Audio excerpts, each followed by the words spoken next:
Greetings to all in the precious name of our Lord and Savior Jesus Christ. We are living in a time the knowledge and intelligence has gone way up. Man who was in the Stone Age is playing and moving around in the computer age. In all aspects of life, the intelligence of human beings is increasing every day. It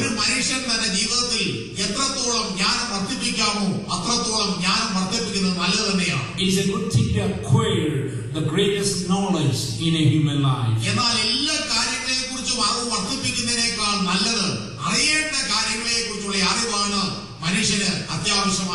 The real knowledge a man needs in his life is the knowledge that he ought to know in his lifetime. I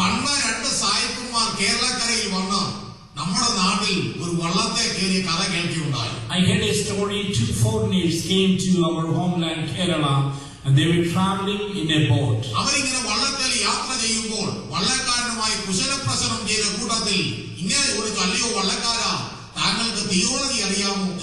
On the way, when they were riding in the boat, these 2 foreigners asked the boatman, "Oh boatman, do you know theology?"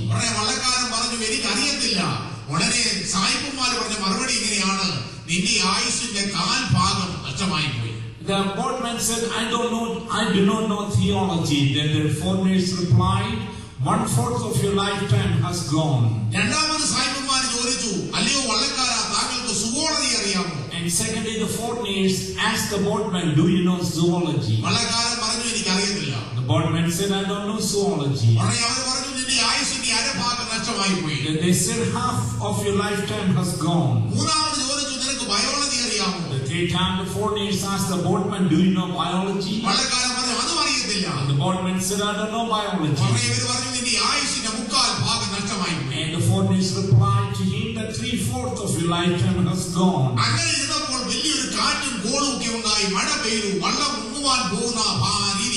During their conversation, there was a heavy storm and a wind, and the boat was about to sink.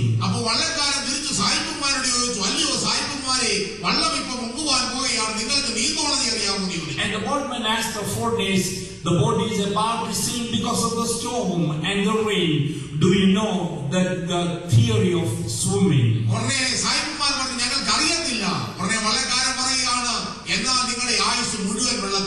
And the foreigners said, "We don't know the rules of swimming." Then the boatman said, "All of your life has gone."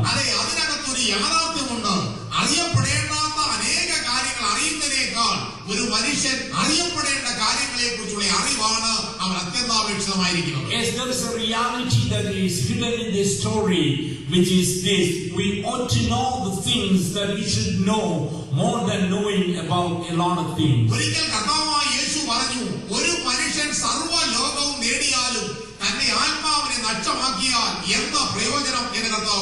One time Jesus said, "For what profit a man if he gains the whole world and loses his soul?"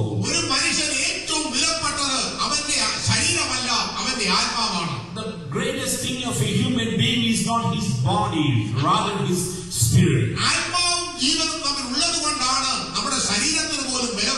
The reason we have a value for a body is because there is spirit and soul in our body.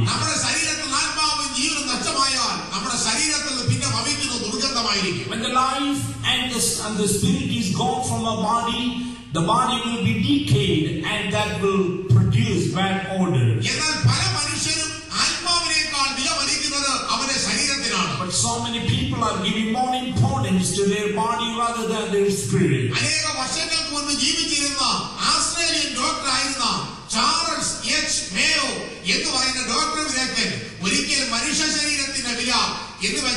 ജീവൻ നഷ്ടപ്പെട്ടാൽ ആ ശരീരത്തിന് ലഭിക്കുന്ന വില അന്ന് അദ്ദേഹം പറഞ്ഞത് $6.40. And an Australian doctor, Charles Mayo, he found out the price, the value of a physical body equivalent to Indian rupees 6.40 ഇന്ന് അതിനേക്കാളൊക്കെ വളരെ വില കൂടിയിട്ടുണ്ടെങ്കിലും മനുഷ്യ ശരീരം അല്ലയോ എന്തോ ഉണ്ട് ഒന്നുമില്ല. Even though the price has gone, live up, but the human value is the value of the body is not that much. I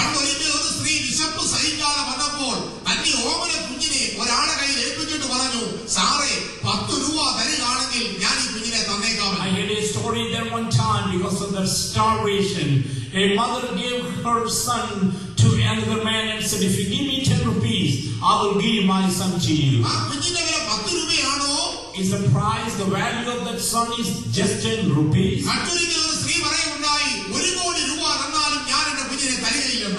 Another mother said like this, even though you give me billions of dollars, I will not give my child to you. Is the value of a child is $1 billion? No, I don't, not at all. The real thing that makes value for a human life is not the physical value, but the value of the spirit. I recall a poem that my father used to recite.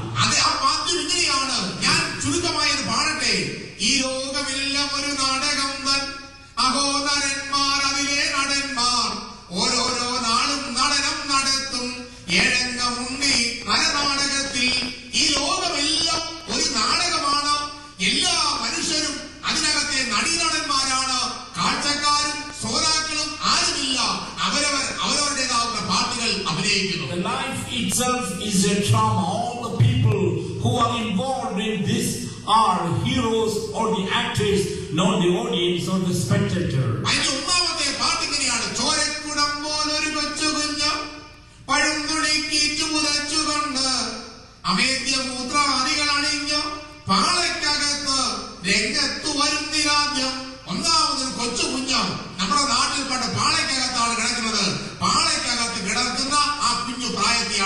The initial stage is the infant age.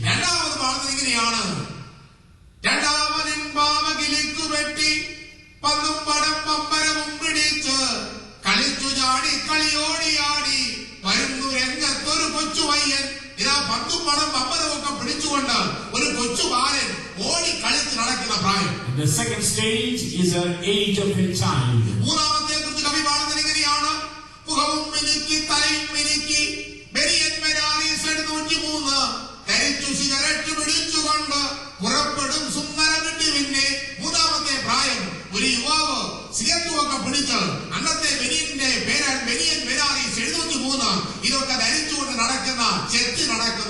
The third is the youth age or as a young man.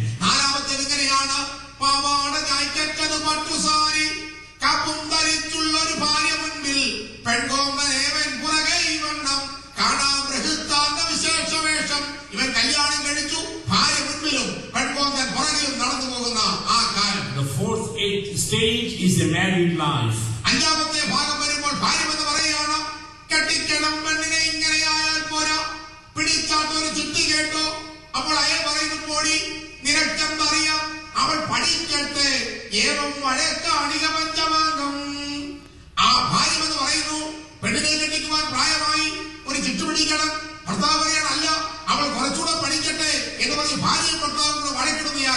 Our fifth stage is the time to marry their children.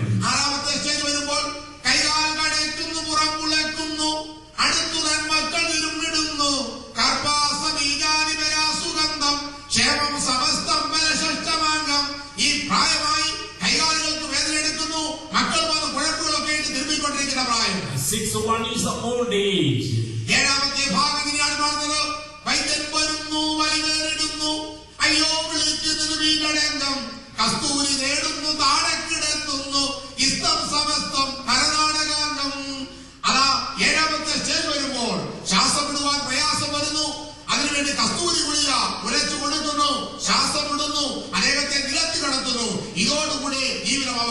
The last and the final stage is the dying time of the dying age.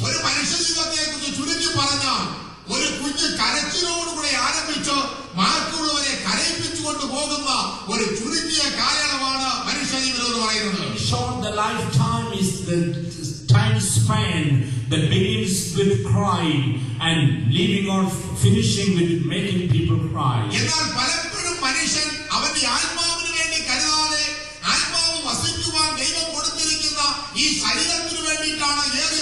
So many times human beings, mankind, forgetting about the fact and spending more time for the external things rather than the internal things. One time a young boy was playing in the playground. All of a sudden in front of him a parrot bird came down. He was so happy to have that parrot in his hand.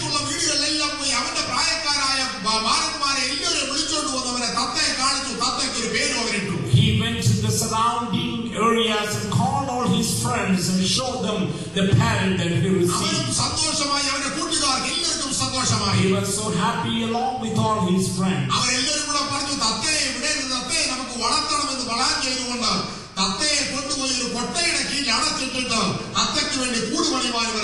All the friends along with him planned to keep that parrot and wanted to build a cage for that parrot.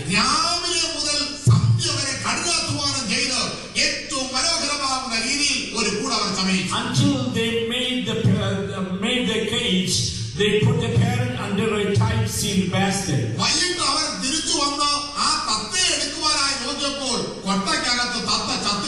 They worked hard and built a cage. Evening time they came to take the parrot to put inside the cage, and they found out that the parrot was dead.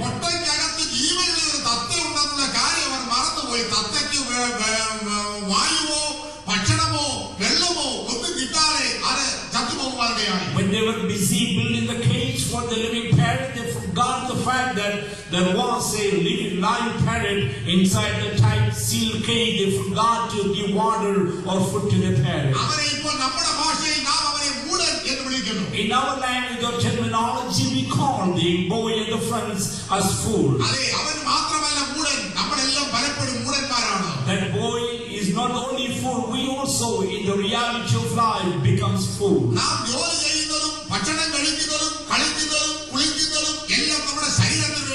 Everything that we do to adorn our external body, we play, we eat, and we take care of our external body. What are we really caring for? The spirit that is dwelling inside the body. One time Jesus had a parable to the disciples who came close to him. One time the ground of rich man plentifully yielded.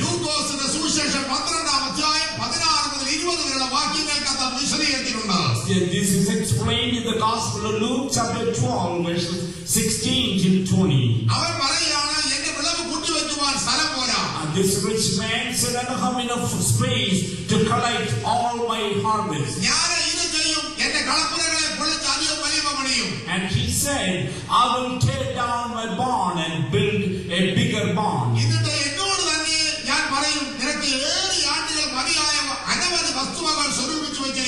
So he said, I will do this, I will put down my barns and build greater, and there will I store all my crops and my goods, and I will say to my soul, soul, you have many goods laid for up many years.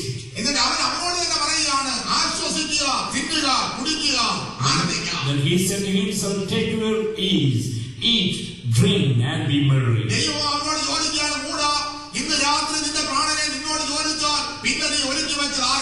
God said to him, fool, this night your soul will be required of you, then whose will those things be which you have provided? Alexander the Great was a man who really scared the whole world. He was a great emperor who conquered almost all nations of the world.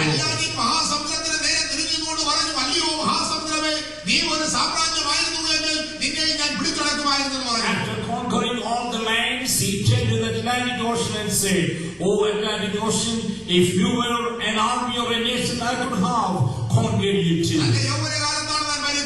He passed away from this world during his young age.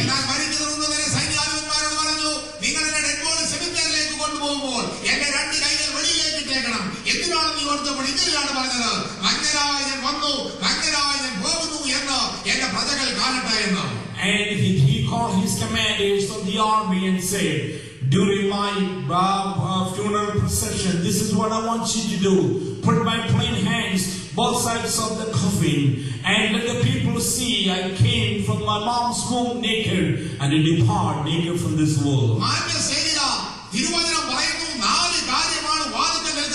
Dear friends, the word of God is telling you 4 things are standing at the door.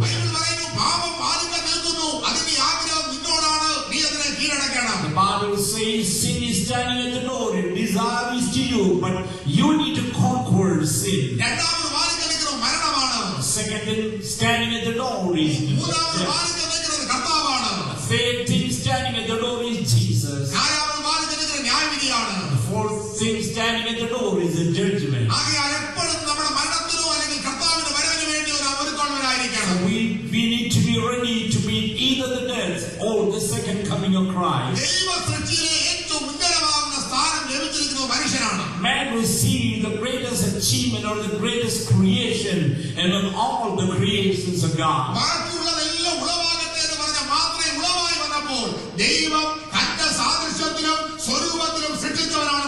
God created everything but man. By his word he said, let that be done. Then everything was formed and created, but God created man in his own likeness and image.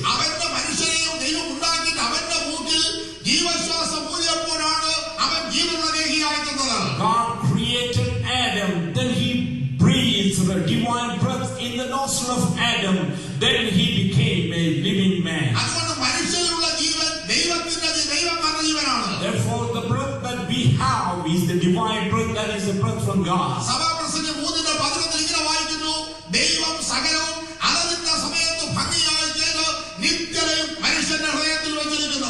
Ecclesiastes chapter 3 and verse 11 we read, He has made everything beautiful in its time. He has also put eternity in the heart of man.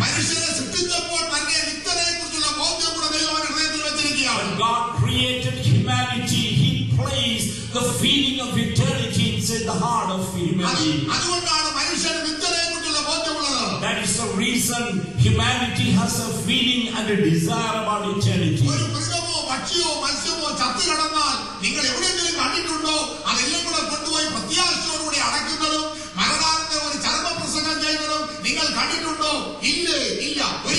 Did you ever see a funeral procession or a memorial service of an animal or a bird in your life? Never, no.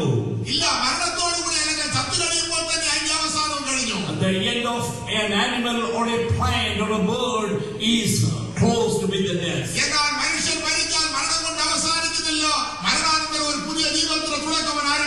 But when a human being dies, the life is not over there, but a new life is beginning from that point. Not only that, the guilty conscience in a human mind is because he has divinity inside him.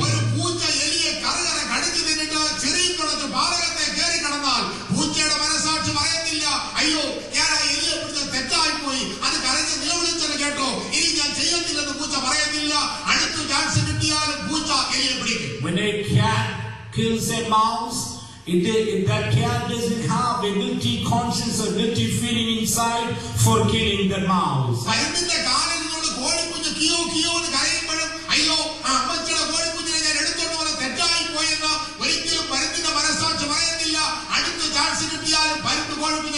When an eagle snatches a little chicken under the claw and flying away from it, that eagle has no guilty conscience for killing the little chicken. Each and every human being committing sin, the guilty conscience that is pricking inside his heart. The reason is this: he has godly nature inside him.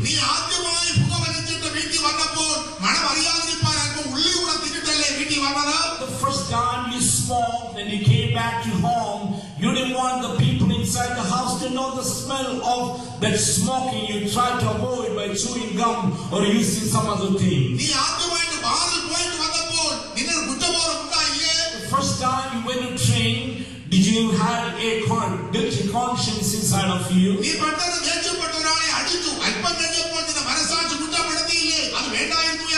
When you got angry and you beat somebody, did your conscience tell you this? I shouldn't have done it.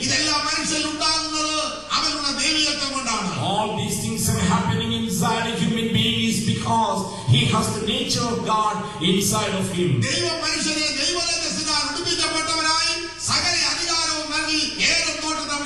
God created humanity, human being, Adam and Eve, crowned with his own glory and gave all authority and power and placed them in the Garden of Eden.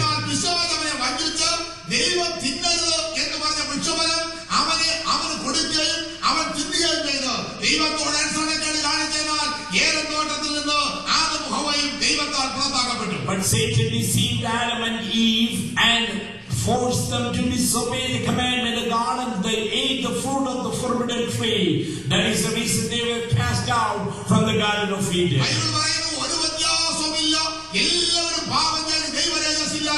The Bible tells us that all have come short of glory of God.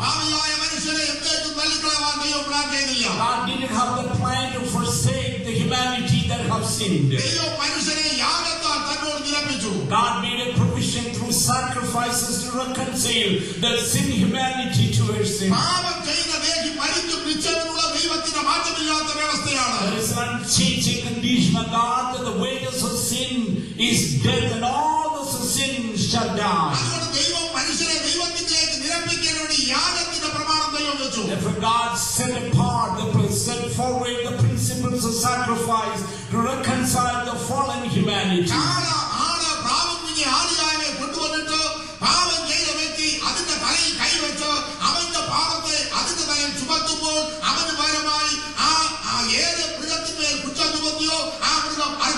In the Old Testament time, a sin man, he has to bring a bull or a sheep or a turtle down inside the tabernacle and place his hand on that animal or bird and accuse that for sinning and killing that animal, then he is free of his sin.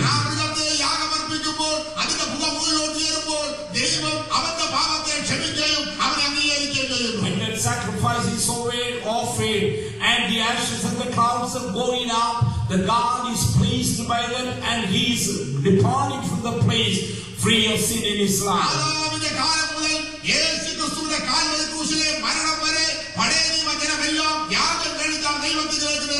The time of Adam until the death of Jesus on the cross of Calvary, all the fallen humanity were reconciled with God through offering and sacrifice. But God made a provision to redeem the fallen humanity through His own Son Jesus Christ. Therefore God appointed His own Son who was in the bosom of the Father to send to this world. And God made the provisions in the plan to redeem the fallen mankind.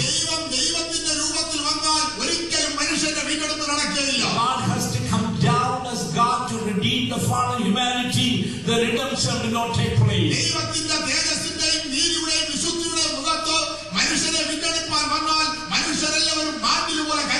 God has to come down in His splendor, glory and majesty and His holiness. Mankind will be burned away like a dead leaf.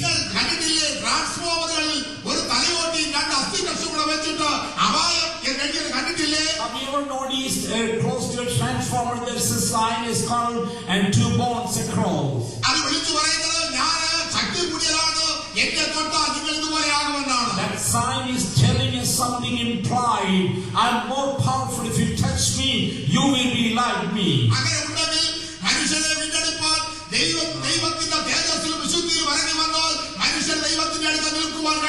That is the case. If God has to come down in His glory and power and holiness, man cannot approach to God. On the other side, if God has to come down below the value of human being, the redemption will not take place. Mankind, the best one in the creation of God.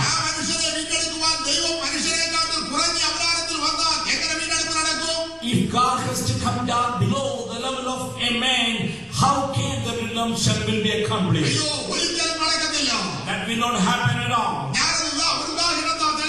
Let me illustrate that with an example.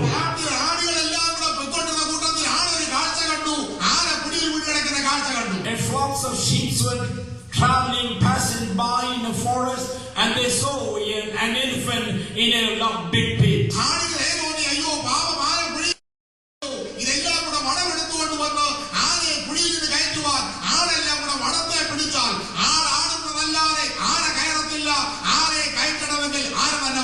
The flocks of sheep had seen an elephant accidentally fallen in a pit, and they decided to take that elephant out of the pit. They bring a big rope and try to pull the elephant out. That is not going to happen. In order to take that elephant out, the sheep cannot do anything at all.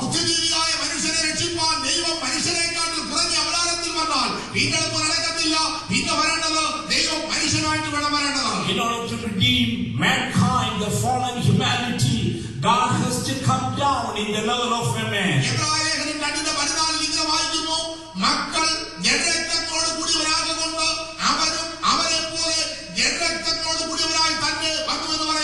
Book of Hebrews chapter 2 and verse 14 we read, since the children have flesh and blood, he too shared in their humanity.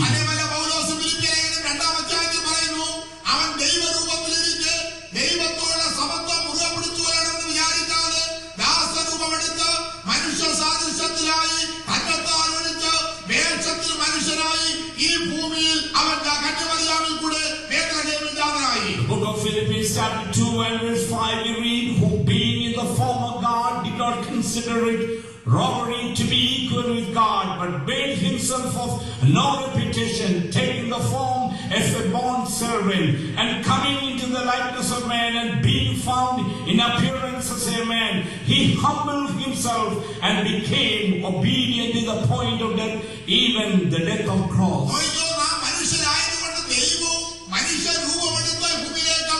Because we are human beings, God was incarnated in the form of a human being and came down to this world. Jesus Christ traveled 33 and a half years on the face of this earth.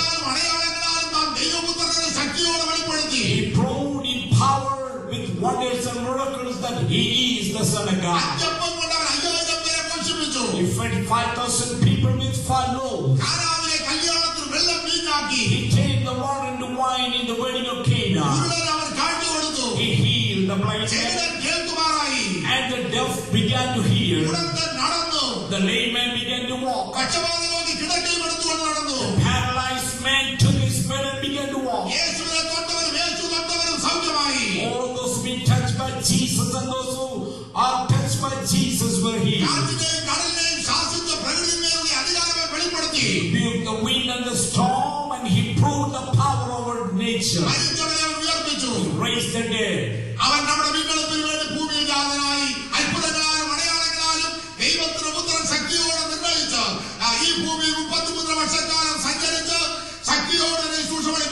Jesus Christ came down to this world and lived here 33 and a half years, proved his power and authority by doing miracles and wonders. Why did Jesus come down to this world? Because man cannot save himself. Let me give you an example. Just imagine that a man had fallen in deep water and he was about to die. Just for example, he himself is holding on his head and lifting his body up. He will not be saved from the water. Just some people were standing at the shore by seeing the scene and crying. No one was ready to save him from the water and getting into the water.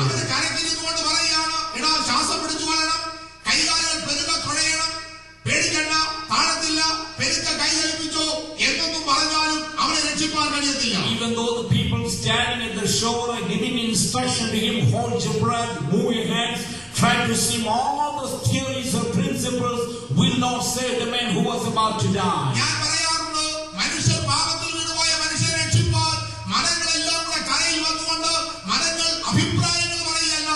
അവനെ രക്ഷിപ്പാൻ മരങ്ങൾക്ക് കഴിയത്തില്ല. എന്നാൽ അവനെ രക്ഷിപ്പാൻ ഒരുത്തൻ വെള്ളത്തിൽ ഇറങ്ങേണ്ടതായിട്ടുണ്ട്. Even though we have so many religions, all the religions are standing at the shore and giving principles and commands, but that will not save the man in the water. But somebody has to get down into the water to save the man who was sinking and dying. അവനെ രക്ഷിപ്പാൻ ഇറങ്ങി വന്നവനാണ് ദൈവത്തിന്റെ പുത്രനായ യേശുക്രിസ്തു. One who came down to the water to save the dying man is the one, Jesus Christ. അവനവന്റെ ശുശ്രൂഷയുടെ അവസാനത്തിൽ ഗെത്സമനെ തോട്ടത്തിൽ പ്രാർത്ഥിപ്പാൻ പോയി. During the last time of his ministry, Jesus went in the garden of Gethsemane to pray. പിതാവായ ദൈവം തന്റെ മുമ്പിൽ ഒരു പാനപാത്രം ഇറക്കി കൊടുത്തു. A cup was given in front of him by Father God himself. പാനപാത്രം കണ്ടിട്ട് പുത്രൻ ദൈവത്തോട് പ്രാർത്ഥിച്ചു, പിതാവേ, കഴിയുമെങ്കിൽ പാനപാത്രം എങ്കിൽ നീക്കണമേ. While seeing the cup in front of him, the son cried to the Father, "Oh Father, if possible, pass away this cup, remove this cup from me." മൂന്നാമത്തെ പ്രാവശ്യം പുത്രൻ പ്രാർത്ഥിച്ചു, എങ്കിലും എന്റെ ഇഷ്ടമല്ലോ നിന്റെ ഇഷ്ടം നിവർത്തിക്കട്ടെന്ന് പറഞ്ഞ് ദൈവം ഇറക്കി കൊടുത്തിയ പാനപാത്രം വാങ്ങി കുടിച്ചു. And 3 times he prayed, and the 3rd time, this is what Jesus prayed: "Oh Father, this is not my will, but let your will be done," and receive the cup with gladness. ഇതാ കർത്താവ് നോക്കുമ്പോൾ യൂദായുടെ നേതൃത്വത്തിൽ Roman സൈന്യം യേശുവിനെ പിടിക്കുവാനായി വരികയാണ്. Jesus also, he saw under the leadership and the guidance of Judas Iscariot, the Roman army was coming to capture him. അവർ യേശുവിനെ പിടിച്ചു. They caught Jesus. അവർ യേശുവിന്റെ കരണത്ത് അവർ അടിച്ചു. They slapped on his face. അവർ അവനെ ഉച്ചചുരത്തിൽ കുത്തി. They used their fist and a pocket on his face. അവന്റെ മുഖത്തെ രോമങ്ങളെല്ലാം അവർ പറിച്ചെടുത്തു. Pulled all the hair from the face of Jesus. Bible പറയുന്നു, എന്റെ പ്രിയൻ വെണ്മയും ചുവപ്പുള്ളവൻ 10,000 അനുസരിച്ചെന്ന് പാടുമ്പോൾ ഇപ്പോൾ കർത്താവിനെ കണ്ടുകൊണ്ട് ചോദിക്കുകയാണ്, അവനെ കണ്ടാൽ ആളല്ല എന്ന് തോന്നുമ്പോൾ അവന്റെ മുഖം വിരൂപമായി. Bible says, "My bridegroom is like the lilies of the valley, bright and morning star." But the prophet is asking the scene in the garden of Gethsemane. He has no forms, no comeliness, and he was completely deformed. ആറാമിന്റെ ഭാവത്താൽ ഭൂമിയിൽ ഉണ്ടാകുന്ന മുള്ളുകൊണ്ട് ഒരു വലിയ മുൾക്കിരീടം ചമഞ്ഞുണ്ടാക്കിയിട്ട് അവന്റെ തലയിൽ വെച്ചിട്ട് അവർ കോലുകൊണ്ട് ആ മുൾക്കിരീടം അടിച്ചു താഴ്ത്തി. A thorny crown was made. The thorn was because of the sins of Adam, and they put the thorny crown on the head of Jesus Christ, and they began to hit on that, so the thorns will go down to the head of Jesus. ആ മുള്ളുകൾ അവന്റെ കണ്ണിൽ വരെയും കുളച്ചു വരത്തക്കറിൽ നീളമുള്ള മുള്ളുകളായിരുന്നു. And the thorns were so long, so that the thorns came even to his eyes. അവനെ പല കോടതികളിൽ കയറ്റിയും മാറ്റിയും വിസ്തരിച്ചു. Jesus Christ was tried and questioned in different courts. വിസ്തരിച്ചവരാരും അവന് യാതൊരു കുറ്റവും കണ്ടില്ല. All those who tried and questioned Jesus did not find even a single mistake in his life. ഏറ്റവും ഒടുവിൽ വിധി പറഞ്ഞത് പീലാത്തോസാണ്. Finally, Pilate gave the final decree. പീലാത്തോസ് വിസ്തരിച്ചതിൽ യാതൊരു കുറ്റവും കണ്ടില്ല. Pilate tried, questioned him and said, "I did not see any wrong thing in this man." പീലാത്തോസ് പറയാണ്, നിങ്ങൾ പറഞ്ഞ കുറ്റമൊന്നും ഞാൻ ഇവനെ കാണുന്നില്ല, അതുകൊണ്ട് ഞാൻ ഇവനെ അടിപ്പിച്ച് വിട്ടയച്ചു എന്ന് പറഞ്ഞു. Pilate said, "I didn't see any mistake that you accused of him, so I will give him in the hands of people, so they will beat him and he will be free." യേശുവിനെ അടിക്കുവാനായി ഏൽപ്പിച്ചു കൊടുത്തു. Jesus was given in the hands of the people to be stricken. അവന്റെ ഒരു പ്രാവശ്യത്തെ അടി എന്ന് പറയുന്നത് 39-40 അടിച്ചാൽ പിന്നെ അടിക്കുവാൻ പാടില്ല. അതുകൊണ്ട് ചിലപ്പോൾ 39 പ്രാവശ്യം അടിക്കും. One time the punishment is beating 39 times or striking 39 times. അവർ യേശുവിന്റെ വസ്ത്രമെല്ലാം പറിച്ചുരിഞ്ഞു. They stripped him off, pulled down the garment. അവരെ കൈകൾ അവർ കെട്ടി. They bound his hands our together. ഒരു നാവ് കൊണ്ട് യേശുവിനെ അടിക്കുവാനായി തുടങ്ങി. They began to whip Jesus with the whip. ഒരു നാവ് എന്ന് പറയുന്നത് തോൽ ചുരുളിൽ പിരിച്ചുണ്ടാക്കിയിരിക്കുന്ന ഒരു സാധനമാണ്. The whip means that it's made out of leather strings. അതിന്റെ അറ്റത്ത് ഈയക്കട്ടിയ ചൂണ്ട അസ്ഥികഷ്ണം ഇവ ചേർന്നാണ് പിരിച്ചുണ്ടാക്കിയിരിക്കുന്നത്. And this whip is made of pieces of stone and pieces of metal and a curved nail. അങ്ങനെയിരിക്കുമ്പോൾ ഈ ചൂണ്ട ഈയക്കട്ടികളും അസ്ഥികഷ്ണങ്ങളും ശക്തിയായി യേശുവിന്റെ പുറത്ത് വന്നുകൊള്ളും. They will beat Jesus, and the metal piece and the bone and the curved nail was hitting on the back of Jesus. ചൂണ്ടകളെല്ലാം മുടക്കിയിരിക്കും. When they pull it back, the curved nail will take the flesh from his body, അവരെ വെട്ടിച്ചമടിക്കും. and they will get it, pull it back very forcefully. ചൂണ്ടയോടുകൂടെ മാംസപീസുകൾ പീസുപീസായി മറിഞ്ഞു വന്നു. Pieces of flesh were coming out from the body of Jesus because of the curved nail. അത് പ്രവചനാത്മാവിൽ കണ്ടുകൊണ്ട് പ്രവാചകൻ ചോദിക്കുകയാണ്, അവന്റെ ഉടവുജാതികളെല്ലാം ഉടവുജാതി അവന്റെ പുറമെല്ലാം ഉടവുജാതികൾ കണക്ക് നീളത്തിലടിച്ചു കയറി. And the prophet is saying in prophecy that his backside is like a stream, and the flesh and the blood was coming out from his body. യൂദന്മാരും പരീശന്മാരും എല്ലാം നിലവിളിച്ചു, നീ അവനെ അടിപ്പിച്ചു വിട്ടയച്ചാൽ മാത്രം പറ്റത്തില്ല, അവനെ ക്രൂശിച്ച് എന്ന് നിലവിളിച്ചു. And the Pharisees and the Jewish people cried, you should set him free, you need to crucify him. Roman government നിയമം അനുസരിച്ച് ഒരു ശിക്ഷ കൊടുത്തു മറ്റൊരു ശിക്ഷ കൊടുക്കുവാൻ പാടില്ല. According to Roman rule, a man is not supposed to get two punishments for one crime. യേശുവിനെ അടിപ്പിച്ച ശേഷം പിന്നെയും ക്രൂശിപ്പാനായി ഏൽപ്പിച്ചു. But by Jesus, after he was stricken, he was given in the hands of the enemies to be crucified. The Roman soldiers received Jesus. They began to beat him again. A heavy cross was placed on the back of Jesus. And because his body was broken, the heavy cross was a pain to be carried. He replaced the shoulder or the cross in one shoulder to another. He wasn't able to carry the heavy cross. Simon of Cyrene, who was coming from the field, the soldiers compelled him to carry the cross with him. Jesus fell down on the road so many times. Without any mercy and compassion, the soldiers began to beat him again and again. Finally, Jesus was taken to the mountain of Golgotha, and he was placed on the heavy cross.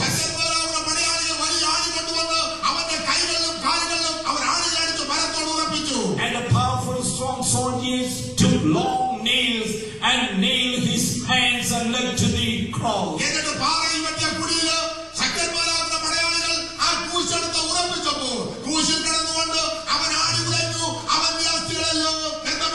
After nailing him on the cross, they put the cross in a rocky place, and because of the movement, his bones were loose. Two criminals were crucified left and right of Jesus. The Bible said Jesus was looking for someone who has compassion and sympathy on him, but he did not see him. With one accord and loud voice, the Jewish people were crying, crucify him and crucify him. And when Jesus was on the cross, he was thirsty. They gave him wine, sour wine to drink. He tasted it, but he didn't want to drink it. A person who was about to die will drink anything he gets. But why Jesus did not drink the sour wine? During the crucifixion time, this is the drink that is offered to the criminal.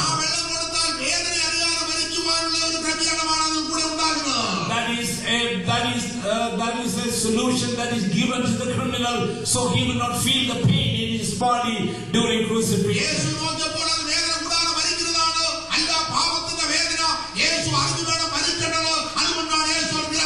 Jesus wanted to bear the pain of sin in his body, so he refused to drink the sour wine. During the middle of the day, he looked above on the face of the Father. When all the people forsook him, he began to look on the face of his Father. He shouldn't forget it. And the Father covered his face.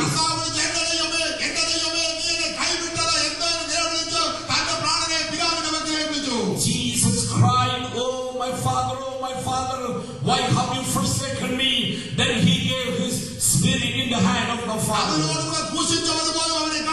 All those people who were crucified along with Jesus despised and mocked at Jesus. Those who were passing by the cross shook their head and mocked at Jesus. During the middle of the day, Jesus gave his spirit in the hand of the Father. And sun wasn't ready to see the death of the Creator. During the middle of the day, the sun was darkened. And the earth cannot be still. There was earthquake. Weight inside the temple was torn into two pieces from top to the bottom. കണ്ണട മരിച്ചവർ പലരും പുറത്തു വന്നു. Graves were opened and the dead came out. പക്ഷിമൃഗാദികളെല്ലാം നിശബ്ദത പാലിച്ചു. All birds were so quiet and silent. പുത്രൻ തന്റെ ആത്മാവിനെ പിതാവിന്റെ പക്കൽ ഏൽപ്പിച്ചു. The Son gave his spirit in the hand of the Father. എനിക്കും നിനക്കും വേണ്ടി കാൽവരി ക്രൂശിൽ മരിച്ച യേശുവിനെ ഈ അവസരം നീ ഒന്ന് നോക്കുമോ? Dear friend, let me call you to the cross of Calvary, who died for your sin and my sin, and he was dying on the cross of Calvary. The hands of Jesus were nailed because of the sins I committed with my hands. The feet of Jesus were nailed because of the sins I committed with my feet. Was thorny crown on the head of Jesus Christ for the sins I did because of my head and my brain. Jesus died on the cross of Calvary for you and I.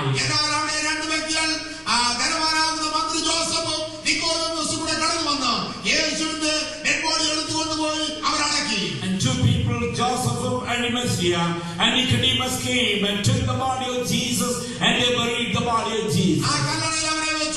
He was placed in the tomb. But on the third day early morning, he brought the imperial seal of the Roman government. He took victory over death and Sheol. Jesus was raised up with power from the dead.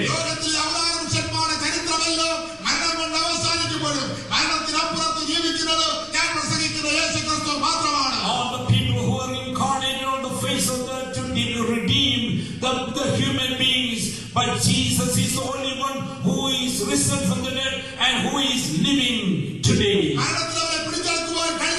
Death cannot hold Jesus. The imperial seal of the Roman government cannot hold Jesus. Roman soldiers cannot control Jesus. But Jesus is risen from the dead. But Jesus is not a dead Jesus. The same Jesus who cried to the Father, "Oh Father, oh Father, why you have forsaken me?"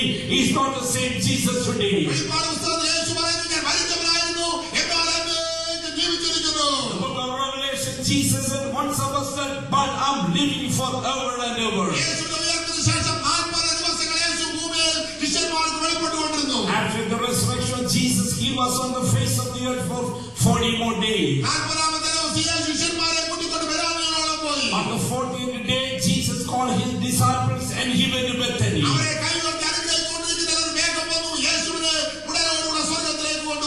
Jesus lifted his hands and blessing his disciples, a cloud came down and he was ascended into heaven. And he is ascended into heaven. He is living on the right hand of Father forever. He is pleading for human beings on the right hand of the Father. Reason we are living by the grace of God because Jesus is pleading for us on the right hand of the Father even today.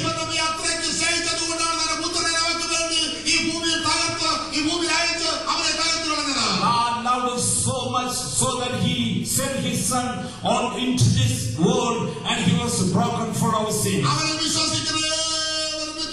Those who believe in him will receive the eternal life. Because Jesus loved us so much, we should love him back. Jesus loved us so much, why don't we love him back? I'm going to give you a couple of illustrations that will reveal the love of God. Back in India, during a parents' day, all the parents were called to a meeting. When the parents were called for the parents' day, their children were also attending in the meeting.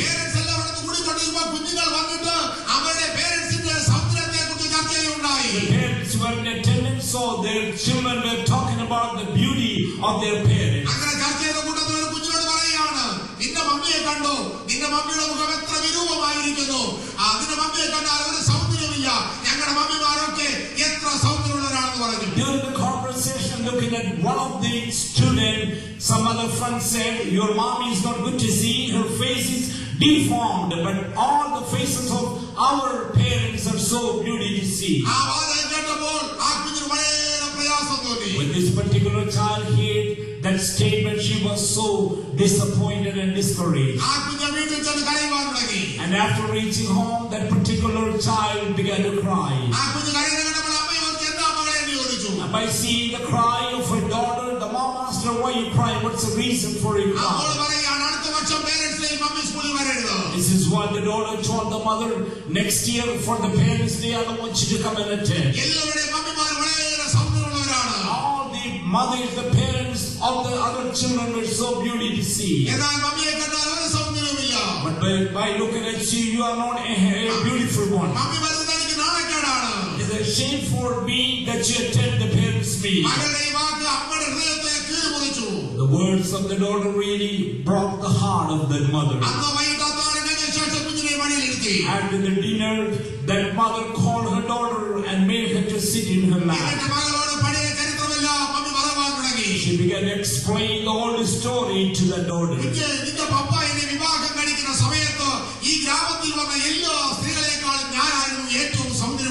My daughter, do you know one thing? When your daddy married me and I came to the village, I was the most beautiful lady in this village.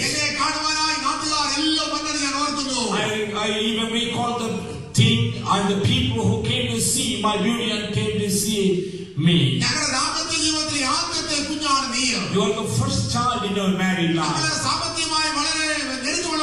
We were financially so down in that time. We had a small hut to live. When you were in the cradle, we used to go out and work to protect and to give food to the family. One day when we were working outside, there was a fire in the hut, and the hut began to burn down. And when we see the scene, we saw the hut was in fire, and we heard the cry of you. When I see the scene, because of the love to you, I didn't care about the fire. I went and entered inside the hut. I took you and embraced you close to my chest. I don't want you to be burned down in that fire. My sari was caught in fire. All my hairs were burned because of the fire. Because the intensity of the heat, the color and the skin of my face was faded. Do you know what, my daughter? Because of you, my face is deformed today. And the daughter embraced the mother and she began to cry. This is what the daughter said, oh my mom, you are the most beautiful person in the whole world. You are proud to be my mother. I want you to come to the Parents' Meeting every year. I will tell all my friends the sacrifice that you took for me. Both the mother and the child began to embrace together and they cried.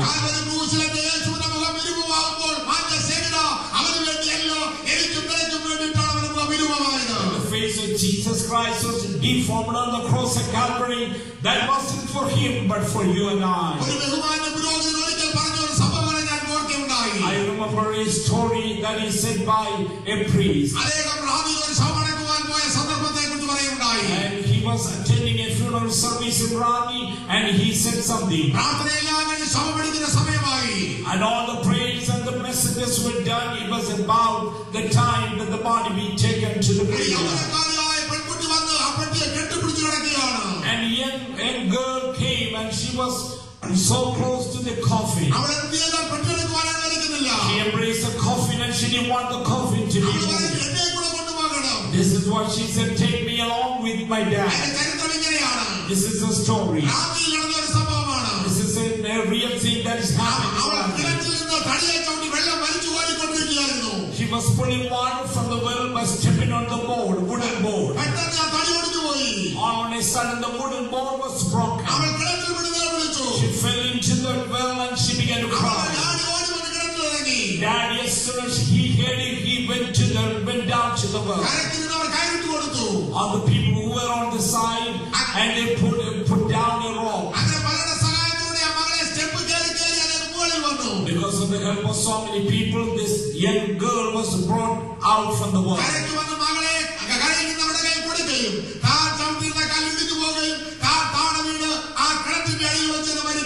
The father gave the child to the people who were on the side, on the ground, and all on a sudden he fell down to the well and he died.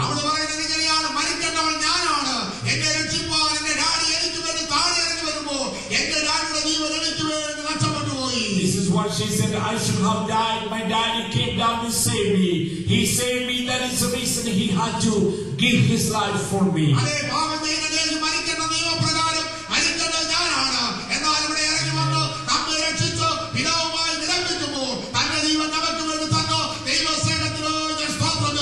Praise God, for the love of God. I should have died because I did sin. But the love of God came down and saved me, and Jesus died on my place.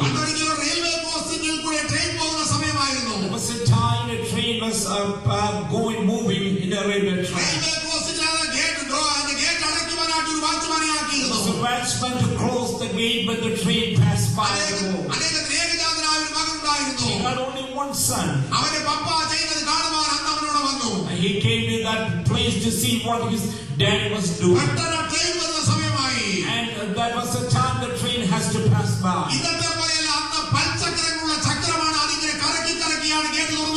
And this has happened way back the time you had to manually move that gate to be moved.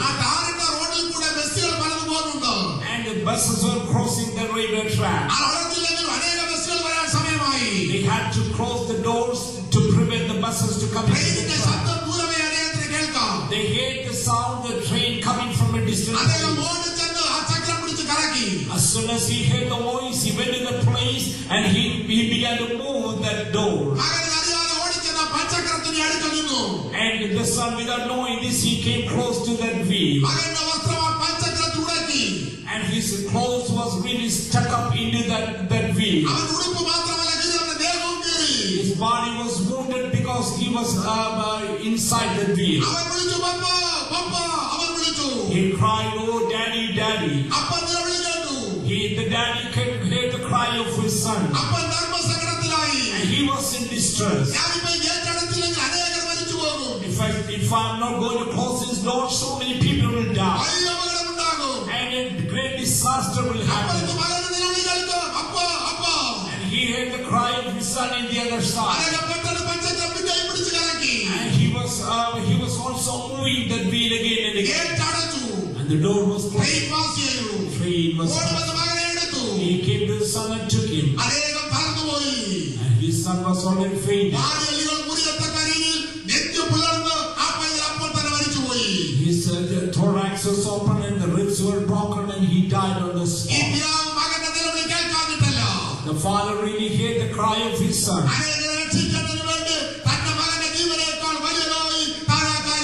But he wanted to save so many lives, so he counted the lives of so many people that the life of his son.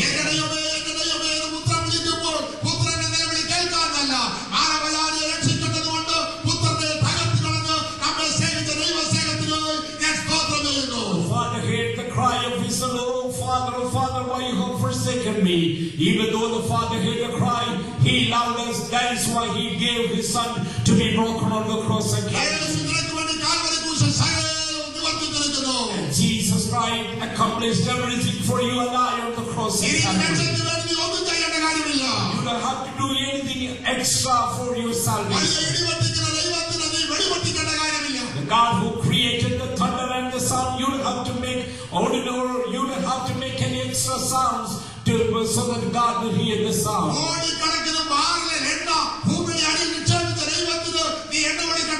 God who created trillions of gallons of oil in this world, you don't have to give some oil to please God. ചന്ദ്രനെയും നക്ഷത്രങ്ങളെയും സൃഷ്ടിച്ചു നമുക്ക് പ്രകാശം തരുന്ന ദൈവത്തിന് നീ നിലവിളക്ക് കൊളുത്തുകയോ വെളിയിൽ കത്തിക്കുകയോ വേണ്ട. God who created the sun, the moons and the stars and all the light in the world, you would have to light a candle to please the God who created the light. സകലത്തിന്റെയും അധികാരി പുത്രനായതുകൊണ്ട് നീ അവന് നേർച്ചകളോ കാഴ്ചകളോ കൊടുക്കേണ്ട കാര്യമില്ല. Jesus himself has the authority of all the wealth of this world, so you don't have to give offering or sacrifices to please God. ദൈവത്തിന് വേണ്ടത് നിന്റെ കാഴ്ചയല്ല, നിന്നെയാണ് ദൈവത്തിന് വേണ്ടത്. God really needs you more than your offering or sacrifices. He is looking in your heart today. He wants to live in your heart today. He doesn't live in the heart of his sinner. Those who confess his sin, God is living in his heart. Are you living in your sins today? If you are still living in your sin, the sin will deceive you and kill you one day. Say goodbye to your sin. So many things that you started as a hobby that is still killing your life. Maybe the smoking you started as a hobby, but today you became as a chain smoker. And you started drinking one beer as a hobby, but you are a slave of drunkenness today. Your wife, your spouse is suffering so much because of your habit and conduct. Your children are suffering because of your nature. Dear friend, I'm asking you to say goodbye to your sin. And because of your ability and your potential, you cannot say goodbye to your sin. Only through the faith in Jesus you will receive redemption of your sin. There was a heavy flood in Kerala one time. So many houses were taken in the flood and fled away in the water. So many people were standing on the bank on the side of the river to get some valuable and precious things that is flowing in the water. And one of the person on the shore saw a black blanket was floating on the water. He did not see anything, he didn't care about anything, he wanted to get the black blanket. He swam into the water to get the blanket. Actually that wasn't a black blanket, rather that was a bear floating on the water. As soon as the man came close to the bear forcefully attacked the man and bind him. The man began to cry. And all the people sitting in the shore told him, leave it there and swim back to the shore. This is what the man said, I let it go, but this thing won't let me go. My dear friend, so many times for so long you wanted to say goodbye to your bad habits. So long you want to say goodbye to sinful nature. But you cannot do that with your own ability.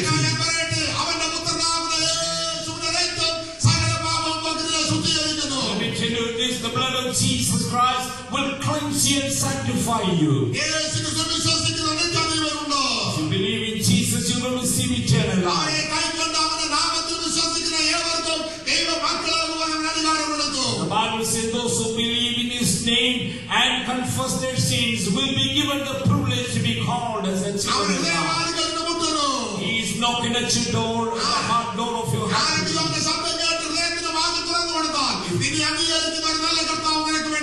I want you to know one thing, that there is a loving God, loving Jesus. If you open your heart today, He will come inside your heart and will abide in your heart. When you love Jesus Christ, confess your sin and give your heart to Jesus, you will become the child of Christ. When you become the child of God, He will accomplish all things for you eventually. The Bible says your God is a God who performs all things for you. Why you worry about your problems? വേണ്ടി എന്തിനു ഭാരപ്പെടുന്നു? Why you worry about the homely affairs? നിന്റെ കുഞ്ഞുങ്ങളുടെ കാര്യത്തിന് വേണ്ടി നീ എന്തിനു ഭാരപ്പെടുന്നു? Why you are taking the burden of your children? നിന്റെ രോഗത്തിന് വേണ്ടി എന്തിനു ഭാരപ്പെടുന്നു? Why you worry about the sickness of your body? ബൈബിളിൽ ഇങ്ങനെ വായിക്കുന്നു, റോമാലേഖനം 8:32, സ്വന്തം പുത്രനെ ആദരിക്കാതെ നമുക്ക് എല്ലാവർക്കും വേണ്ടി ഏൽപ്പിച്ചു തന്നവൻ അവനോടുകൂടെ സകലവും നൽകാതെ ഇരിക്കുമോ? The Bible says like this in the book of Romans chapter 8 and verse 32, he who did not spare his own son but delivered him up for all of us, how shall not he with him also freely give all things to us? സ്വന്തം പുത്രനെ ദൈവം നമുക്ക് വേണ്ടി തന്നെങ്കിൽ പുത്രനോടുകൂടെ സകലവും ദൈവം നമുക്ക് നൽകി തരും. If God has given his only begotten son for our life, our sins, he will give all things along with his son Jesus. ദൈവത്തിന്റെ അനുഗ്രഹങ്ങൾ പ്രാപിക്കണമെങ്കിൽ പുത്രനെ ആദ്യമേ സ്വീകരിക്കണം. If you want to receive the blessings of God, first of all, you need to accept Jesus ഒരു Christ. ഉദാഹരണത്താൽ ഞാൻ ആ കാര്യം തെളിയിക്കട്ടെ. And let me prove that with an illustration. അമേരിക്കയിൽ ഒരു ധനവാനായ ഒരാൾ ജീവിച്ചിരുന്നു. There was a young man who lived way back. അദ്ദേഹത്തിന്റെ പേരൻസോ സഹോദരന്മാരോ എല്ലാവരും മരിച്ചുപോയി. All his parents and brothers and all his relatives were dead and gone. അദ്ദേഹം ഒരു അനാഥയായ ഒരു യുവതിയാണ് വിവാഹം കഴിച്ചത്. He married to an orphan girl. അവരുടെ ദാമ്പത്യ ജീവിതത്തിൽ അവർക്ക് ഒരു കുഞ്ഞുണ്ടായി. In their married life, they had a child. എന്നാൽ നിർഭാഗ്യം എന്ന് പറയട്ടെ, ഇവരെല്ലാം മാരക രോഗത്തിന് അടിമകളായി തീർന്നു. Unfortunately, all these people became victims of contagious diseases. തന്റെ ഭാര്യ പെട്ടെന്ന് രോഗത്തിന് മാറ്റപ്പെട്ടു. His wife was sick and he passed away from the കുഞ്ഞിനെ world. നോക്കുവാൻ ആരും ഇല്ലാത്തത് കൊണ്ടും രാവിലെ രോഗിയായതുകൊണ്ടും വീണ്ടും വിവാഹം കഴിപ്പാൻ ഇഷ്ടപ്പെടാത്തത് കൊണ്ട് അടുത്തുള്ള വിധവയായ ഒരു സ്ത്രീയെ വിളിച്ച് കുഞ്ഞിനെ നോക്കിക്കുകയുണ്ടായി. He called a lady from the neighborhood because he was so sick and he didn't want to marry the next time, and there was no babysitter for the child. അല്പം കഴിഞ്ഞപ്പോൾ കുഞ്ഞു മരിച്ചുപോയി. After some time, his son also did and passed away. അതിനുശേഷം ധനവാനും മരിച്ചു. After some time, the rich man died. തന്റെ വസ്തുക്കൾ ഏറ്റെടുക്കുവാൻ close റിലേഷൻപ്പെട്ട ആരും ഇല്ലാത്തതുകൊണ്ട് ഗവൺമെന്റ് ആ വസ്തുക്കളെല്ലാം ഏറ്റെടുത്തു. There was no close relatives to take care of his possessions, so the government took all his belongings. Government പരസ്യപ്പെടുത്തി ധനവാന്റെ വസ്തുക്കളും എല്ലാം ലേലം ചെയ്യുവാൻ പോകുകയാണ്. There was a declaration in the newspaper that all the belongings, the possession belonging to the rich man will be sold in an auction. ആ ദേശത്തെ അനേകർ ധനവാന്റെ വസ്തുക്കൾ മേടിക്കുവാൻ വേണ്ടി വന്നു. So many people came to attend that auction sale. ലേലത്തിൽ എല്ലാവരും വസ്തുക്കളും കാറും എല്ലാം മേടിച്ചുകൊണ്ട് പോയി. All the people bought different things from the rich man, his car, his houses and his property. ഈ കുഞ്ഞിനെ നോക്കിയ വിധവയായ സ്ത്രീ അവരുടെ കയ്യിലുള്ള കുറച്ച് കാശ് കൊണ്ട് ഈ ലേലത്തിൽ പങ്കെടുത്തു. And the old lady who was babysitting the young boy came with some little money in her hand and she attended the auction sale. ധനവാന്റെ വസ്തുവകയോ സാധനങ്ങളോ മേടിക്കുവാൻ ഇവരുടെ കയ്യിലുണ്ടായിരുന്ന പൈസ പര്യാപ്തമല്ലായിരുന്നു. But the money that she had wasn't enough to buy the expensive things of the rich man. ഒടുവിൽ ധനവാന്റെ മകന്റെ ഒരു photo നല്ലതുപോലെ frame ചെയ്യണം വെച്ചിട്ടുണ്ടായിരുന്നു. Finally, there was the last item, a picture of the son of the rich man. ഒടുവിൽ ഈ photo ലേലം ചെയ്യുവാനായിട്ട് ആഗ്രഹിച്ചു. And the picture was ready to be auctioned at the end. മരിച്ചുപോയ കുഞ്ഞിന്റെ ഫോട്ടോ ആർക്ക് വേണം? And who want the picture of a dead son? അവരുടെ വിധവയായ സ്ത്രീ പറഞ്ഞു, സാറേ ഞാൻ ആ കുഞ്ഞിനെ നോക്കിയതാണ്, എന്റെ കയ്യിൽ ഇത്രയും പൈസയുണ്ട്, ആ ഫോട്ടോ എനിക്ക് തന്നേക്കുവാൻ പറഞ്ഞു. At the end, the widow said like this, "Oh auctioneer, give the picture to me. I was in charge of this boy. I was taking care of this boy, so I'm going to buy the picture." തുച്ഛമായ പൈസയ്ക്ക് അവൾ photo മേടിച്ച് വീട്ടിൽ കൊണ്ടുപോയി. And he bought the picture with the money she had in her hand, and she went back to her ആ house. Photo മുഴുവൻ അടിച്ചു പിടിച്ചിരിക്കുകയായിരുന്നു. And the picture was full of dirt in it. അവളത് കഴുകി തുടയ്ക്കേണ്ടതിന് വേണ്ടി ആ ഫോട്ടോയുടെ ഫ്രെയിമിൽ അവൻ അഴിച്ചു. And she wanted to wash and clean the picture, so she unscrewed the frame of the picture. അതാ പെട്ടെന്ന് ഫോട്ടോയുടെ അടിയിൽ നിന്ന് ഒരു കവർ താഴെ വീഴുന്നു. As soon as she unscrewed the frame, she saw a piece of paper fell down to the ground from അവൾ the ആ കവർ picture. പൊട്ടിച്ച് നോക്കിയപ്പോൾ ധനവാൻ എഴുതി വച്ചിരിക്കുന്ന വിൽപത്രമാണ്. When she opened that envelope and she saw a will made by the rich man, the father of the dead son. അതിനകത്ത് എഴുതി വച്ചിരിക്കുന്നത് ഇങ്ങനെയാണ്, എന്റെ കുഞ്ഞിന്റെ ഫോട്ടോ മേടിപ്പാൻ ആര് തയ്യാറായി മുമ്പോട്ട് വരുമോ അവർക്കാണ് എന്റെ വസ്തുവകൾ മുഴുവൻ. This is what the will inside the picture. Whoever is ready to come forward and buy the picture of my son, all my possession will go to that person. അവളോട് പോയി വക്കീലിനെ കണ്ടു. As soon as she saw the will, she went to a lawyer. ലേലത്തെല്ലാം തിരിച്ചെടുത്തു. And she regained or repossessed all things that were auctioned അവൾ ആ there. ദേശത്തെ വലിയൊരു ധനികയായി തീർന്നു. She became the richest person in the land. അതേ പുത്രനെ മേടിക്കുന്നവനാണ് പുത്രന്റെ അവകാശങ്ങൾ മുഴുവൻ. Those who buy by the Son will receive all the things, the inheritance of the Son. ദൈവം വെച്ചിരിക്കുന്ന വ്യവസ്ഥയും അത് തന്നെയാണ്. തന്റെ പുത്രനെ ആര് സ്വീകരിക്കുമോ പുത്രനോട് കൂടിയാണ് സകല അനുഗ്രഹവും ദൈവം വെച്ചിരിക്കുന്നത്. That is a condition made by the Heavenly Father. Whoever is by the Son, along with the Son, he or she will receive all possessions of the Son. നമുക്ക് വേണ്ടി സ്വർഗ്ഗത്തിലേക്ക് കടന്നുപോയ യേശു താമസപ്പെടാതെ വീണ്ടും വരും. Jesus Christ who ascended into heaven, he will come back soon. അവൻ വീണ്ടും വരും. He will come back soon. Bible പറയുന്നു അവൻ വീണ്ടും വരും. Bible says he will come back for sure. യേശു പോകുന്നതിന് മുൻപ് പറഞ്ഞു ഞാൻ വീണ്ടും വരും. Jesus, before he was ascended into heaven, he said, I will come back the same way I'm ascended into Yeshu heaven. ഉയർത്തെഴുന്നേറ്റപ്പോൾ ദൂതന്മാർ വന്ന് പറഞ്ഞു സ്വർഗ്ഗത്തിലേക്ക് പോയവൻ വീണ്ടും വരും. When Jesus Christ was ascending, the angels came down and said, he will come back the same manner he was ascended into Bible heaven. ആദ്യമോടൊപ്പം വിളിച്ചു പറയുന്നു യേശു വീണ്ടും വരും. But from the beginning to the end says, he will come back for sure. യേശു വരുമ്പോൾ യേശുവിന്റെ വരവിൽ തന്നെ എടുത്തുകൊള്ളപ്പെടുമോ? Jesus come back, will you be caught with him in his second coming? ഒന്നുകിൽ മരണം അല്ലെങ്കിൽ യേശുവിന്റെ വരവ്. Either your death or the second coming of God. നാളത്തെ ദിവസം നിനക്കുള്ളതല്ല. You don't know what holds tomorrow for you. ഇന്നോ നാളെയോ യാക്കോബിന്റെ ലേഖനം 4-ാം അധ്യായം 13-ാം വാക്യത്തിൽ ഇങ്ങനെ പറയുന്നു, ഇന്നോ നാളെയോ ഞങ്ങൾ ഇന്ന പട്ടണത്തിൽ പോയി അവിടെ ഒരാണ്ട് കഴിച്ച് വ്യാപാരം ചെയ്ത് ലാഭമുണ്ടാക്കും എന്ന് പറയുന്നവരെ കേൾപ്പി.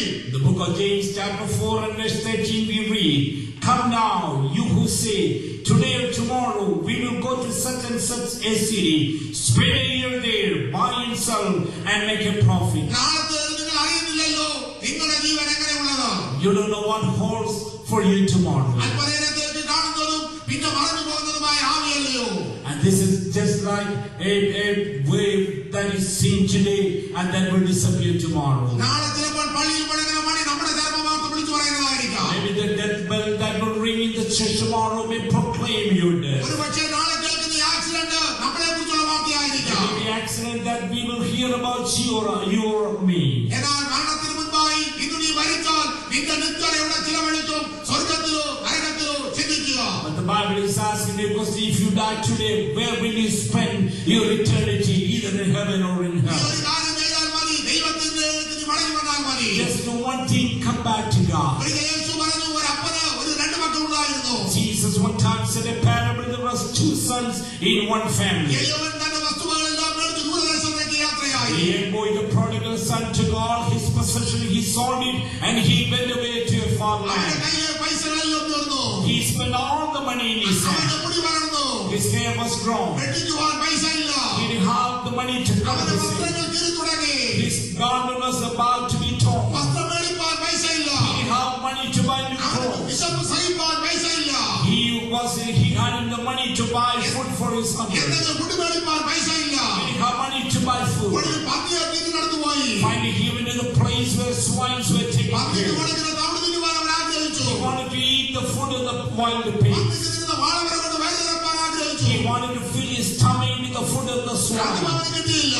He did not get ഒടുവിൽ that. അവൻ ഒരു തീരുമാനമെടുത്തു. Finally, he made a decision. എന്റെ അപ്പന്റെ മതത്തിൽ എത്രയോ പേർക്ക് ശേഷിപ്പിക്കുന്നു. So many servants in my father's house, they are eating and full. ഞാൻ ഇത് ചെയ്യും.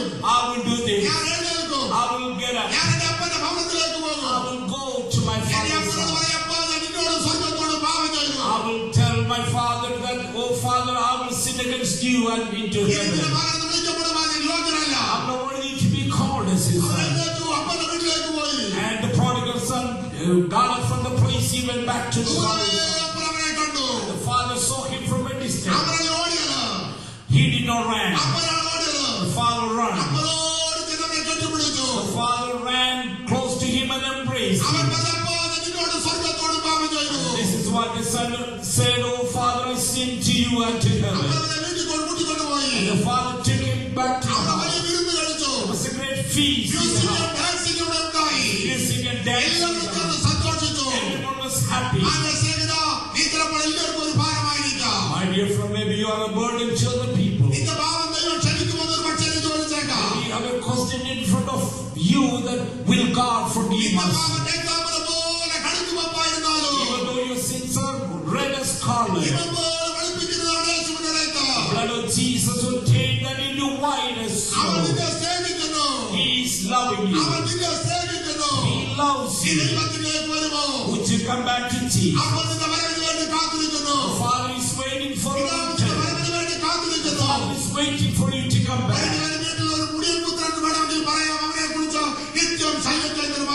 There was a naughty boy in a house. He was a curse and a headache to the household. All the people were got up and tired of him. He was a problem maker, troublemaker to the house. And his parents told him, go away from this house. He was really punished. And the parents really took him out from the house. Finally, he decided to go away from the house. His house was close to the railway track. He went to a far place even without taking a railway or train ticket. So many times he lived his life in starvation. Finally, his life was a burden to the people. He was ready to die. But he had a thought about his house in his heart. He wrote a letter to his parents. I'm going to destroy my life. I'm going to commit suicide. But next month, one of the days, I will travel in one of the trains that is passing through my house. I'm not going to write down the date I'm going to reach. When I'm passing that way, I will look into my house. If you accept me back, if you forgive my sin, I'm taking a pledge today, I will not commit any more sins against you.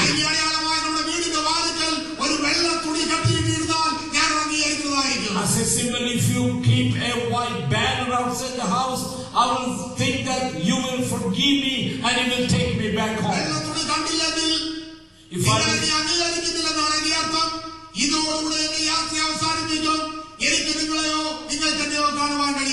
did not see the white cloth outside the house, that means you are not ready to take me back. You will not forgive me. That this is my last journey. I'm going to end my life.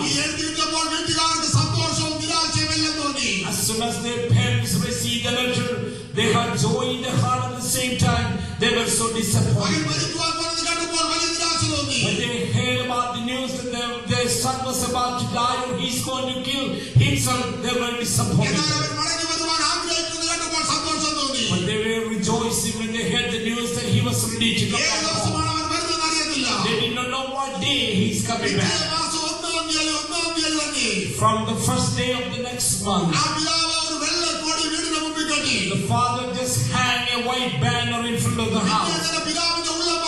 And again the heart of the father said like this: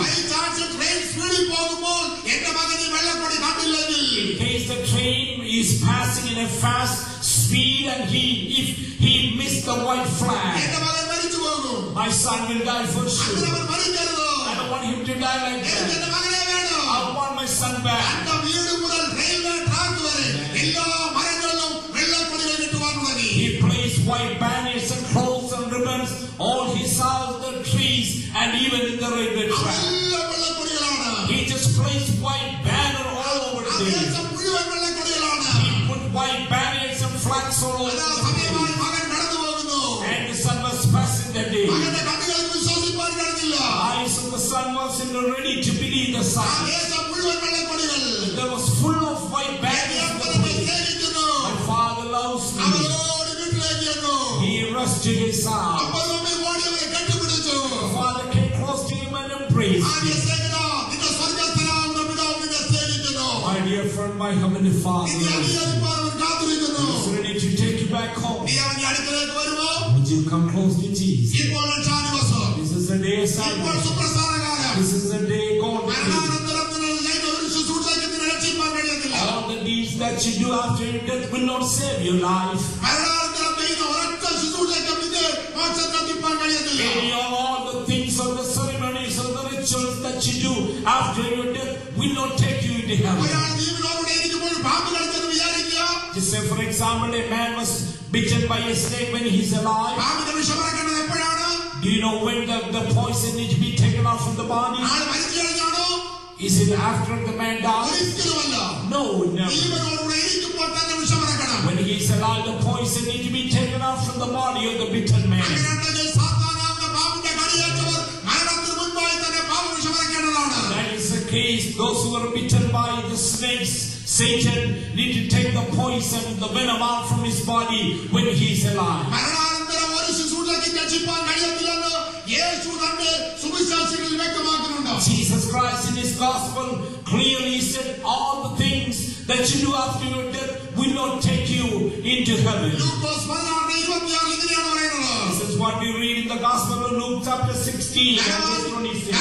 ലാസറിന്റെ സംഭവ ചരിത്രം കർത്താവ് പറയുമ്പോൾ Jesus was talking about the parable of the rich and the poor, rich man and Lazarus. പറയാണ് ലാസറിനെ ഇങ്ങോട്ട് അയക്കണം. And the rich man was saying that Jesus sent Lazarus to me. Abraham പിതാവ് പറയുന്നത് ഇങ്ങനെയാണ്. This is what Abraham the father said. ഞങ്ങൾക്കും നിങ്ങൾക്കും നടുവേ വലിയൊരു പിളർപ്പുണ്ടായിരിക്കുന്നു. There is a great gulf in between you and I. ഇവിടെ നിന്ന് നിങ്ങളുടെ അടുക്കൽ കടന്നു വരുവാൻ ഇച്ഛിക്കുന്നവർക്ക് കഴിവില്ല. So that those who want to pass from here to you cannot. അവിടെ ഞങ്ങളുടെ അടുക്കൽ വരുവാൻ കഴിയത്തില്ല. Nor can those from there pass to here. മരണാനന്തരം നീ നരകത്തിലാണ് പോകുന്നതെങ്കിൽ, യാതനാസ്ഥലത്താണ് പോകുന്നതെങ്കിൽ, എത്ര പ്രാർത്ഥിച്ചാലും എത്ര പേർക്ക് കഞ്ഞി കൊടുത്താലും നിനക്ക് പ്രമോഷൻ കിട്ടത്തില്ല. After your death, if you are going into heaven, no matter what you do, you will be in the torment place. None of your rituals or your good things will not change your place. ഇപ്പോൾ നീ യേശുവിൽ വിശ്വസിച്ച് നിന്റെ പാപങ്ങളെ ഏറ്റുപറഞ്ഞാൽ അവൻ നിന്നെ അംഗീകരിക്കും. If you confess your sins and accept Jesus Christ in your heart, He is ready to take you into your life. റോമർ 10:9 ഇങ്ങനെ വായിക്കുന്നു. This is what we read in the book of Romans chapter 10 and verse 9. യേശുവിനെ കർത്താവെന്ന് വായിക്കൊണ്ട് ഏറ്റുപറയുകയും ദൈവനെ മരിച്ചവനിൽ നിന്ന് ഉയർത്തെഴുന്നേൽപ്പിച്ചുവെന്ന് ഹൃദയം കൊണ്ട് വിശ്വസിക്കുകയും ചെയ്താൽ നീ രക്ഷിക്കപ്പെടും. That if you confess with your mouth the Lord Jesus and believe in your heart that God has raised him from the dead, you will be saved. യേശു വരുമ്പോൾ അവനെ വിശ്വസിച്ച് പാപങ്ങളെ ഏറ്റുപറഞ്ഞ് ദൈവിക കൽപ്പനകൾ അനുസരിച്ച് അവന് വേണ്ടി ജീവിച്ചവരാണ് അവനോട് എടുത്തുകൊള്ളപ്പെടുന്നത്. All those who accepted Jesus Christ in their heart, confess their sin and living a holy life will be taken into heaven with Jesus.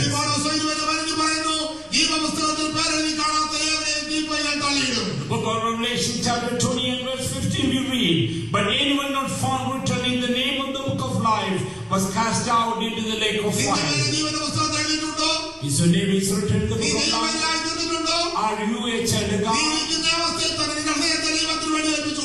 Where you are standing or sitting, the place where you are, give your heart to Jesus. Jesus loves you. Jesus is loving you. Oh my son, he is loving you. Oh my daughter, Jesus loves you. My young man, Jesus loves you. Oh my young friend, he is loving you. My father or my mother, let me tell you, Jesus loves you. My dear child, Jesus loves you. Would you give your heart to Jesus? Close the eyes. Would you pray with me one time? Heavenly Father, until the time I'm not as one of your child, I'm still living in my sin. Forgive my sins. Make me as your child. Make me as your child. Forgive my sins. Cleanse my sins with the blood of Jesus.